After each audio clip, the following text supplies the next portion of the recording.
ও ইসলামের বাণী পৌঁছে দিচ্ছে প্রতিদিন। দেখা যায় সব পরিবারে চলে যায়, রেমিটেন্সও পাঠায় না দেশে। তাহলে আপনি তার পিছনে ইনভেস্ট করে উল্লেখযোগ্য দেশের কোনো অবদান রাখতে পারলেন না।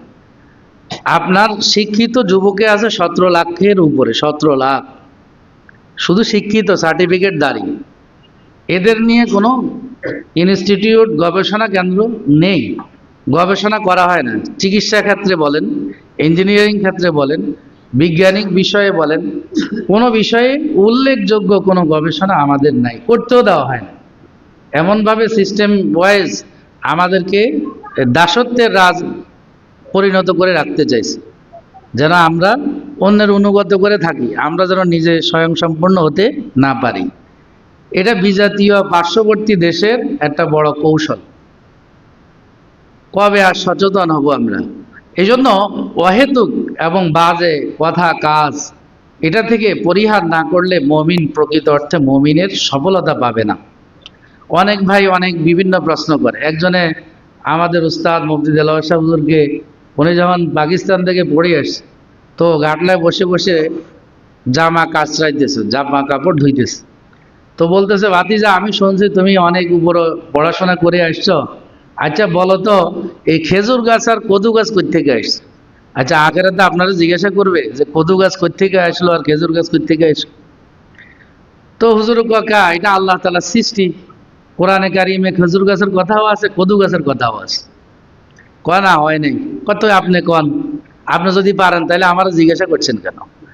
অনেক সময় অনেক মুসল্লি আছে না, নিজের ভিতরে একটা জানে হয়তো কিছু পড়ছে, তো এইটা ইমাম সাহেবের না জিজ্ঞাসা করলে ওনার আর ভাত হজম হয় না, কয়েকদিনের ঘুমে নষ্ট। যে হুজুর এরকম এই বিষয়টা কি, কন তো দেখি। মানে এটা হলো প্রশ্ন জানানোর জন্য, জানার জন্য নয়। তো এরকম আর কি জিজ্ঞাসা করছে কদু গাছ আর খেজুর গাছ কোথা থেকে আসছে। তো আল্লাহ তাআলা হযরতে মারিয়াম আলাইহিস সালামের বিষয়ে আলোচনা করতে যায় খেজুর গাছের কথা বলছেন। ওয়াহুযি ইলাইকা বিজিযআইন নাখ তুসাকিত আলাইকা রতাবান জানিয়া, যে প্রসব বেদনা পরবর্তী যে দুর্বলতা, এটা কাটার জন্য তুমি দেখবে খেজুর গাছে খেজুর, পাকা খেজুর আছে, তুমি ওটা ডাল নিয়ে দাঁড়ানাড়ি করলেই খেজুর পড়বে, পাকা খেজুর পড়বে, ওটা খেলে তোমার পেট ভরবে, তোমার দুর্বলতা কেটে যাবে। ওয়াহুযি ইলাইকি বিজিযআইন নাখলাতি তুসাকিত আলাইকা রতাবান জানিয়া, এটা কত আগের ঘটনা। আর হযরত ইউনূস আলাইহিস সালামকে যখন মাছের পেট থেকে বের করে দেওয়া হলো, তো তখন স্যাঁতস্যাঁতে ছিল, মানে শরীর একদম স্যাঁতস্যাঁতে। দেখবেন আমরা যদি ব্যান্ডেজ করে একটাকে 1 মাস রেখে দিই, সেখানে আরো সহজ করে বললে যে ঢাকা ঘাস সাদা থাকে, যে ঘাস সাদা ঢাকা থাকে, ঢাকা মানে সিটি অফ ঢাকা না, ক্যাপিটাল অফ ঢাকা না, মানে যেটা ঢেকে রাখা হয় ওটা সাদা থাকে না। তো হযরত ইউনূস আলাইহিস সালাম 40 দিন মাছের পেটে থাকার কারণে স্যাঁতস্যাঁতে হয়ে গেছে।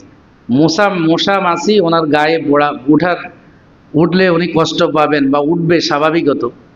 এই জন্য আল্লাহ রাব্বুল আলামিন যখন ওনাকে মাছের পেট থেকে বমি করে ফেলে দিলেন, তখন ওটার উপরে কদু গাছ, লাউ গাছ উঠে দিয়েছেন। লাউ গাছের একটা বৈশিষ্ট্য হলো ওখানে মাছি যায় না, মাছি। তো উনি মাছি ওনার গায়ে হাঁটলে খুব কষ্ট পাবেন, এই জন্য আল্লাহ উঠে দিয়েছেন। এটা কত আগের ঘটনা। আর উনি বলে যে ব্যক্তি প্রশ্ন করছে, ওনার কথা হইল আল্লাহ রসুল সাল্লাল্লাহু আলাইহি সাল্লামের 2 দাঁত উহুদের ময়দানে শাহাদাত হয়েছে, শহীদ হয়েছিল। এই 2 দাঁত থেকে, এক দাঁত থেকে খেজুর গাছ, আরেক দাঁত থেকে কদু গাছ হয়েছে। উহুদের যুদ্ধ হইল 2য় হিজরিতে। আর ইউনূস আলাইহিস সালামের ঘটনা কত আগের। হযরতে ঈসা ইবনে মারিয়াম রাদিয়াল্লাহু তাআলা আনহা, মারিয়াম আলাইহিস সালামের ঘটনা কত আগে। রাসূল সাল্লাল্লাহু আলাইহি সাল্লাম প্রায় 510 বছর পরে জন্মগ্রহণ করছেন। ঈসা আলাইহিস সালামের আসমানে উঠে নেওয়ার 510 বছর পরে রাসূল সাল্লাল্লাহু আলাইহি সাল্লামের জন্ম। আরো 40 বছর পরে নবুয়ত পাইছেন, তার মানে 550 বছর পরে, 550 বছর পরে রসুল আসছেন। এরপরে হিজরত করছেন 13 বছর পরে। এরপরে 2য় হিজরিতে যাইয়া উহুদের যুদ্ধ সংগঠিত হয়েছে। কোথাকার ঘটনা কোথায় লাগে, অর্থাৎ কোন পুঁথির মধ্যে পাইছে। যেরকম আমাদের এখানে অনেক ভাই আছে যারা মুকসুদুল মুমিনিনকে ইসলামের সবচেয়ে বড় কিতাব মনে করে। যে এটার উপরে তো কোনো কিতাব নাই মুসলমানের জন্য, কি বলেন? মকসুদুল মুমিন কিনছেন না? আপনাদের ঘরে আছে না? যে শবে বরাতে গোসল করে ওই গোসলের পানি মোছা যাবে না, এরপরে 11 রাকাত নামাজ পড়তে হবে কুলহুয়াল্লাহ দিয়ে, প্রত্যেক রাকাতে 11 বার করে কুলহুয়াল্লাহ পড়তে হবে। বানানো কথাবার্তা। কোরআনে কারিম বাদ দিয়ে এ বেহুদা কিতাবাদি নিয়ে আমাদের চর্চা বেশি। এই জন্য আমরা মনে করি ইসলাম মানি এতটুকু। যেমন আমাদের অনেক মন্ত্রী এমপিদের ধারণা, বর্তমান উপদেষ্টাদের মধ্যে অনেকে আছে, কওমি মাদ্রাসা কি পড়ায়, মনে করছে যে আলিফ বা তা সা, ওই যে মুক্তবে পড়ায় যে এটা। উনি যে ছোট অবস্থায় মুক্তবে গেছে না, তো কায়দায় বাগদাদি পড়াইছে, তো উনি এখন উপদেষ্টা হয়েছে বা মন্ত্রী হয়েছে, মনে করে যে এই মাদ্রাসাগুলি ফোরকানিয়া মাদ্রাসা তো এটাই পড়ায়। আমাদের এক পরিচিত হুজুর গেছেন এক সচিবের সাথে সাক্ষাৎ করার জন্য, তো কথা কথা বলতেছে আমার আজকে পরীক্ষা আছে, তাড়াতাড়ি যাইতে হবে। আপনাদেরও কি আবার পরীক্ষা হয়? সে আশ্চর্য যে আমাদের কি আবার পরীক্ষা হয় কিনা, কায়দায় বগদাদির আবার কি পরীক্ষা, বুঝেন না কথা। তার ধারণা হইল ওই কায়দায় বগদাদি পর্যন্ত। আসলে যে কোরআন হাদিসের কত বিশাল গবেষণা আর পড়াশোনা আছে এই বিষয়ে তাদের ধারণাই নাই। 12 বছর কি আমরা বাতাস খাই না বাতাস খাওয়াই, কি মনে করেন আপনি? আমাদের সেনাবাহিনীর মতো একটা শিডিউল, একদম সূচি অনুযায়ী আমাদের চলাফেরা করতে হয়। আমরাও চলি, আমাদের শিক্ষকরাও চলে, আমাদের ছাত্ররাও চলে। এই সূচি, এই নিয়ম অনুযায়ী কোনো প্রতিষ্ঠান চলে না পৃথিবীতে। ভোর রাতে উঠতে হয়, নির্ধারিত টাইমে খেতে হয়, নির্ধারিত টাইমে গোসল, নির্ধারিত টাইমে ঘুম।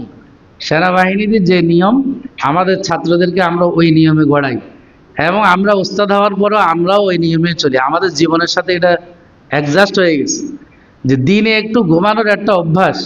এখন যদি দিনে না ঘুমাই, মাগরিবি পরে আর পড়াশোনা করা যায় না, খুব ঝিমানি আসে।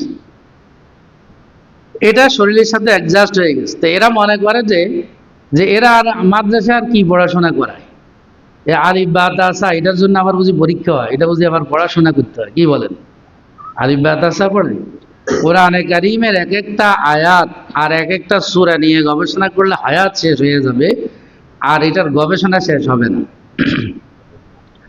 তাফসিরে ইবনে শাহিন 1000 খণ্ডে কোরআনে কারিমের তাফসির। তাফসিরে ইবনে শাহিন শুধু সূরা ফাতিহার তাফসির 80 খণ্ড।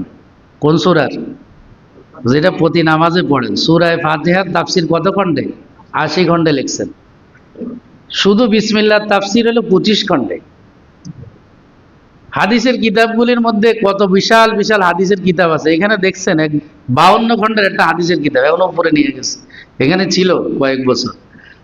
মাসনাদে ইমাম আহমদ ইবনে হাম্বল, পৃথিবীর সবচেয়ে বড় হাদিসের কিতাব এখন এটা, 52 খণ্ডের হাদিসের কিতাব। কি মনে করেন 52 খণ্ড হাদিসের কিতাব, এক এক খণ্ডের মধ্যে 350-400 পৃষ্ঠা, আপনার কত বছর লাগতে পারে মনে করেন যে এটা পড়লে? হ্যাঁ, 52 খণ্ডের হাদিসের কিতাব। এরপরের হাদিসের কিতাব যেটা, এটা 36 খণ্ডে, জামিউল মাসানিদ ওয়াস সুনান। আল্লামা ইবনে কাসির রহমতুল্লাহ আলাই লিখেছেন জামিউল মাসানিদ ওয়াস সুনান। আপনার ধারণা কি এই 36 খণ্ডের হাদিসের কিতাব, এক এক খণ্ড হইল 350 থেকে 400 পৃষ্ঠা, কতদিন লাগতে পারে 36 খণ্ডের হাদিসের কিতাব পড়তে? এরা মনে করে যে এখানে আর কি পড়ায়, এই কায়দায় বগদা দিয়ে পড়ায়, কি মনে করেন? আমাদের দাওরা হাদিসের মধ্যে 12টা হাদিসের কিতাব পড়ানো হয়, তার মধ্যে সিয়াসেরটা একটা। বুখারী আছে 1000 পৃষ্ঠা, শুধু বুখারী 2 খণ্ডেই হলো 1000-এর বেশি পৃষ্ঠা। এক বছরের মধ্যে 6 মাসও ঘন্টা ক্লাস হয় না। আপনি চিন্তা করেন আমরা কেমনে পড়াই, কিভাবে পড়াই, এটার ব্যাখ্যাও তো আছে। শুধু যে পড়ে যায় এমন তো না। শুধু এক বুখারী শরীফ যদি 1000 খণ্ডে হয়, মুসলিম শরীফ আছে, আবু দাউদ শরীফ, তিরমিজি শরীফ, ইবনে মাজাহ, এবার চিন্তা করেন আরো 6টা কিতাব আছে। যারা এই কোরআন কারীম পড়েন বা যারা হাদিসের কিতাব পড়েন, তারা বলতে পারবেন এই কোরআন ও হাদিসের মধ্যে কি জ্ঞান আছে, কি জ্ঞান আছে। এই জন্য আপনারা যারা রিটায়ার্ড করছেন, সময়কে কাজে লাগানোর চেষ্টা করেন, কোরআনে কারীম এর তাফসির পড়া শুরু করেন। আমাদের কাছে বহুল প্রচলিত যে তাফসির, তাফসিরে মারিফুল কোরআন, এটাও তো 8 খণ্ডের তাফসির, 8 খণ্ডের তাফসির। এটাকে সংক্ষেপিত করে মহিউদ্দিন খান সাহেব যেটা রাবেতাতুল আলম আল ইসলামিয়া থেকে ছাপছে, এটাও তো 1000-এর বেশি পৃষ্ঠা, 1200 পৃষ্ঠায় ছাপছে এক খণ্ডে। 8 খণ্ডকে অতি সংক্ষেপ করে এক খণ্ডে ছাপছেন। তো তাফসিরের আরো কত কিতাব আছে, শুধু মারিফুল কোরআন তো না, তাফসিরে রুহুল মাআনি নাম শুনছেন হয়তো, জামিউল আহকামি, এই কিতাব যেটাকে আমরা কুরতুবী শরীফ বলি, 12 খণ্ডের কিতাব। শুধু এক কোরআনের তাফসির যদি আপনি পড়েন, সারা জিন্দেগি আপনার শেষ হয়ে যাবে, তাফসির পড়া শেষ হবে না, সারা জিন্দেগি শেষ হয়ে যাবে। হাদিস পড়ে দেখেন। এই জন্য আমরা মনে করি যারা এই বিষয়ে অভিজ্ঞ না, জানি না আর কি, এরা মনে করি যে এই মাদ্রাসা আর কি পড়ায়। আলিয়া মাদ্রাসাগুলি তো স্কুল কলেজের সকল সিলেবাস পড়ার পরে ওরা কোরআন হাদিস পড়ে। হাদিস আছে, কোরআন আছে, তাফসির আছে, অতিরিক্ত সাবজেক্টগুলি পড়তে হয়। এই জন্য অনেক মেধার দরকার, অনেক যোগ্যতার দরকার, অনেক পরিশ্রমের প্রয়োজন হয়। যার কারণে এখন চাপিয়ে দেওয়ার কারণে আলিয়া মাদ্রাসায় কোরআন ও কারীম আর এই সমস্ত আরবি সাবজেক্টগুলি চাপা পড়ে গেছে। বাংলা, অঙ্ক, ইংরেজির চাপে ওটা চাপা পড়ে গেছে। এই জন্য আমরা এখানে 8ম শ্রেণী পর্যন্ত পড়াই, বাংলা, অঙ্ক, ইংরেজি, ভূগোল। এরপরে আমরা পড়াইতে পারি না, কারণ পড়াইলে এদিকে আর হবে না। যা কথার কথা বললাম আর কি, যে আপনি শুধু কোরআনে কারীম পড়া শুরু করেন, শুধু তাফসির সূরা ফাতিহার তাফসিরে পড়েন। যতগুলি তাফসির, অন্তত 10-20টা তাফসির তো প্রচলিত আছে যেগুলি আমরা পড়াই, এগুলি আপনি শুধু পড়তে কয়েক বছর লাগে দেখেন, এবং কি পরিমাণ জ্ঞান আছে আপনার, স্টাডি, ডক্টরেট সবকিছু এর সামনে দেখবেন যে মনে হবে যে আপনি প্রাইমারি স্কুল পড়ে আসছেন। এটা আমি চ্যালেঞ্জ করে বললাম, কেউ যদি আমার এই চ্যালেঞ্জ গ্রহণ করে আজকে থেকে কোরআন পড়া শুরু করেন, তাফসির পড়া শুরু করেন, আপনি 1 বছর পরে আমার এই কথার সাথে মিলাই নিয়েন যে সারা জিন্দেগি যা পড়লাম, যা ডক্টরেট করলাম, সূরা ফাতিহার জ্ঞানও তো আমি রাখি না। ঠিক না ভাই? ঠিক। পড়ে দেখেন, এটা অবাস্তব বলি নাই, আপনি আজকে থেকে পড়ে দেখেন যে সূরা ফাতিহার তাফসিরটা শুধু পড়েন, বিসমিল্লাহর মধ্যে আল্লাহ তাআলা কি দিচ্ছেন এটা পড়েন। তাফসিরে রুহুল মাআনি, যেটা আপনারা জানেন আল্লামা মাহমুদ আলসি আল বাগদাদি রহমতুল্লাহ আলাই লিখিত কিতাব, সেখানে লিখেছে আল্লাহ তাআলা পুরা কোরআনে কারীমের মধ্যে যা রেখেছেন সূরা ফাতিহাতে তা রেখেছেন। সূরা ফাতিহাতে যা আছে সব কিছুর একদম সংক্ষিপ্ত আছে বিসমিল্লাহির রহমানির রহিমের মধ্যে। বুঝে আসছেনি? আর বুঝেন কিরকম জ্ঞান আল্লাহ তাআলা এখানে ঢুকাই দিয়েছেন। এবং আপনি যত জ্ঞানী হন, যত মেধাবী হন, তাফসির পড়া শুরু করলে আপনি মনে করবেন আমার চেয়ে জাহেল আর মূর্খ আর কেউ নেই। মানে আল্লাহ প্রদত্ত জ্ঞানের সামনে আপনার যত জ্ঞান, বিজ্ঞান সবকিছু মনে হবে প্রাইমারি লেভেলের শিক্ষা। আজ বিশ্বাস না হলে আজকে থেকেই চ্যালেঞ্জ গ্রহণ করে পড়া শুরু করেন, আপনি দেখবেন আল্লাহ রাব্বুল আলামিন কোরআনে হাকিমের মধ্যে কি পরিমাণ জ্ঞান রাখছেন। এবং আল্লাহ সূরা ইয়াসিনের 2য় আয়াতে এই কথা বলেছেন, ইয়াসিন ওয়াল কুরআনিল হাকিম, জ্ঞানে ভরা এই কোরআন। এটা শপথ করছেন, ওয়াল কুরআনিল হাকিম, শপথ জ্ঞানে ভরা কোরআনের। এই যে নাসার বিজ্ঞানী বলেন, যারা যা কিছু আবিষ্কার করছে, এদের আবিষ্কারের পিছনে প্রধানতম গবেষণার বিষয়বস্তু হলো কোরআনে কারীম। গ্রহ নক্ষত্র এই যে উপরে যাচ্ছে এখন, সব কিছুর মূলে তারা স্বীকৃতি দিয়েছে যে কোরআনে কারীম থেকেই নেওয়া। এবং শেষ পর্যন্ত কোরআনে কারীম যা বলে তার দিকেই ফিরে আসতে হয়। কোরআনে কারীমে এই কথা বলা নাই পৃথিবী ঘুরে কি ঘুরে না, কিন্তু সূর্য ঘুরে।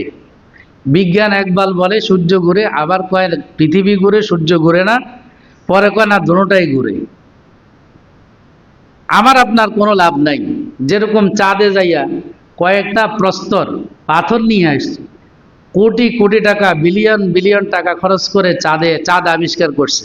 আচ্ছা, পৃথিবীর মানবতার কি উপকার হয়েছে বলেন তো দেখি, একজন দাঁড়ায় বলেন যে বিলিয়ন বিলিয়ন ডলার খরচ করে চাঁদের থেকে 2-4টা পাথর নিয়ে আসা দেখাইছে যে আমরা চাঁদ আবিষ্কার করলাম, এতে মানব জাতির কি উপকার হয়েছে বলেন? হ্যাঁ, এগুলি আমরা বুঝি না। এই যে রাষ্ট্র সংস্কার, সমাজ সংস্কার, এটার পিছনে ওলামায়ে কেরাম, এই যে ইমাম মুয়াজ্জিন, এদের কি পরিমাণ ভূমিকা আপনি চিন্তা করে দেখেন। শুধু মাদক, এটার জন্য স্বরাষ্ট্র মন্ত্রণালয় থেকে কত ক্যাম্পেইন করা হয়। মাদক স্বাস্থ্যের জন্য ক্ষতিকর, মাদক শরীয়তে হারাম, স্বাস্থ্যের এই ক্ষতি সেই ক্ষতি, বড় বড় সাইনবোর্ড টানায়। দেখছেন কি দেখেন নাই? দেখেন নাই? দেখছেন। এই যে মসজিদগুলিতে ওলামায়ে কেরাম শুক্রবারে বয়ানের মাধ্যমে, মাহফিলগুলিতে বয়ানের মাধ্যমে মানুষকে যে বুঝায় যে ভাই মাদক গ্রহণ করা যাবে না, ওই দিনও আমাদের মাহফিলের মধ্যে এই বিড়ি মাদকের ব্যাপারে বলা হয়েছে কি হয় নাই? হয়েছে যে যুবক ভাইয়েরা আমরা বিড়ি খাবো না, সিগারেট খাবো না। হাজারো ক্যাম্পেইনের 1 টাকাও তো সরকারের খরচ হয়নি। এই যদি 2-4 হাজার মানুষ জমা করতে হইতো, তাহলে সরকারের এখানে বাজেট কয়েক লাখ টাকা দেখানো হইতো। প্রত্যেকের নাস্তা খরচ, ক্যাম্পেইন খরচ। বিনা ক্যাম্পেইনে আমরা এই মাদক বিরোধী অভিযান প্রতিনিয়ত জুমার বয়ান থেকে বলতেছি কিনা ভাই? মানুষের নীতি নৈতিকতা, দুদক তাদের ক্যাম্পেইনের জন্য বড় বড় বিলবোর্ডগুলি ভাড়া নিছে। সেখানে আছে দুর্নীতি, মহা অপরাধ, ঘুষ খাওয়া হারাম, শরীয়তে দেখবেন ওই যে সায়েন্স ল্যাবরেটরিতে আছে, আমি দেখছি ওখানে লাগানো আছে দুদকের পক্ষ থেকে। আচ্ছা বলেন তো দেখি, এই সাইনবোর্ড দিয়ে কয়জনকে হেদায়েত করতে পারবে? আর আমি চ্যালেঞ্জ করে বললাম, এখানে জমা পড়ে বহু মানুষ এই ঘুষ দুর্নীতি থেকে আলহামদুলিল্লাহ মুক্ত হয়ে গেছে, ছেড়ে দিছে। ঠিক না ভাই? ঠিক। বহু ওয়াজ শুনে বহু মানুষ এই দুর্নীতি, ঘুষ, এগুলা থেকে মানুষ ফিরে আসছে, আশিকার নাই। কিন্তু এই দুদকের ক্যাম্পেইন দিয়া কয়দিন মানুষ হেদায়েত হয়েছে? কয়জন মানুষ হেদায়েত হয়েছে? স্বয়ং দুদকের মধ্যে তো দুর্নীতি। যে সরিষা দিয়ে আমরা ভূত তাড়াবো, ওই সরিষার মধ্যে কি ভূত বসে আছে? কারণ আপনি বলতে পারেন, কারণ হুজুর কেন? যেই শিক্ষা দিয়ে তাকে অফিসার বানানো হয়েছে, ওই শিক্ষায় তার নীতি নৈতিকতার পরিবর্তন করতে পারে নাই। চ্যালেঞ্জ। যদি এই শিক্ষা তাকে নীতি নৈতিকতার পরিবর্তন করতে পারত, তাহলে মাস্টার্স করার পরে, অনেকগুলি ট্রেনিং নেওয়ার পরে সরকারি কর্মকর্তা হওয়ার উপযুক্ত সে হয়েছে, এবং সরকারি অনেক বিধিনিষেধ তাকে পড়ানো হয়েছে, এরপরও তার নীতি নৈতিকতার পরিবর্তন কেন হইল না? আর না হওয়ার পিছনে মূল ভূমিকা যেটা, সেটা হইল ধর্মীয় শিক্ষা, আল্লাহ ভীতির অভাব। এই জন্য এই যে আমাদের সচিব সাহেব বসে আছেন, উনি সচিব হইতে গেলে অনেক গ্লানি ওনাকে পোহাইতে হয়েছে, পড়াশোনা করতে হয়েছে, ট্রেনিং করতে হয়েছে। এই যে হওয়ার পর থেকে প্রত্যেক শুক্রবারে উনি দৌড়ায়, আমার শিখার তো বিষয় আছে, নতুন মন্ত্রণালয় শিখতে হবে। কিন্তু এদেরকে যদি এই ধর্মীয় শিক্ষায়, নীতি নৈতিকতার শিক্ষায় আমি যদি সহজে বলি, তাবলীগের 3 চিল্লায় যদি ট্রেনিং দেওয়া হয়, অথবা কোনো আল্লাহওয়ালার দরবার যদি 40 দিন থাকার ব্যবস্থা করে দেওয়া হয়, দেখবেন যে পুরা প্রশাসন দুর্নীতি মুক্ত হয়ে গেছে। ঠিক না ঠিক?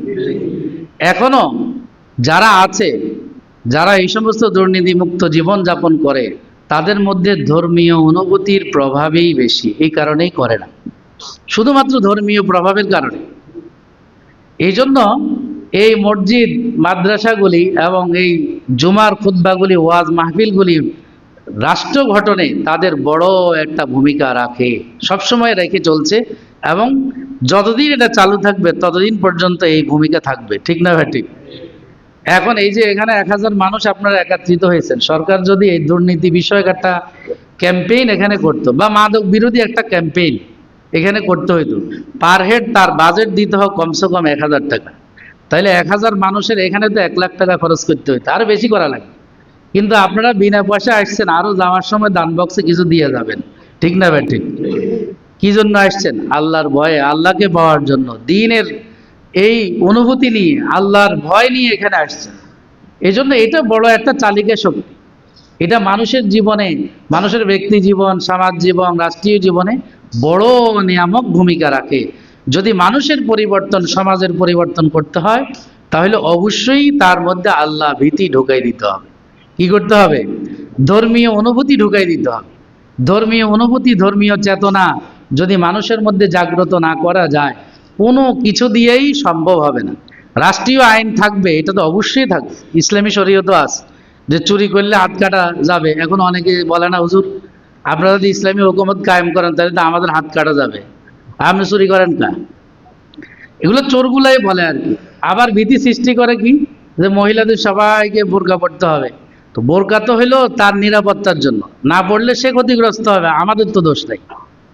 এখন এখানে এই যে বিদ্যুতের লাইন গেছে, আমরা যে এখান থেকে উপকৃত হচ্ছি, দেখেন দুইটা লাইন আছে, সাদা এবং কালো, এবং মোটা কেবল দিয়ে এটাকে এখান পর্যন্ত আনা হয়েছে, মোটা কেবল দিয়ে।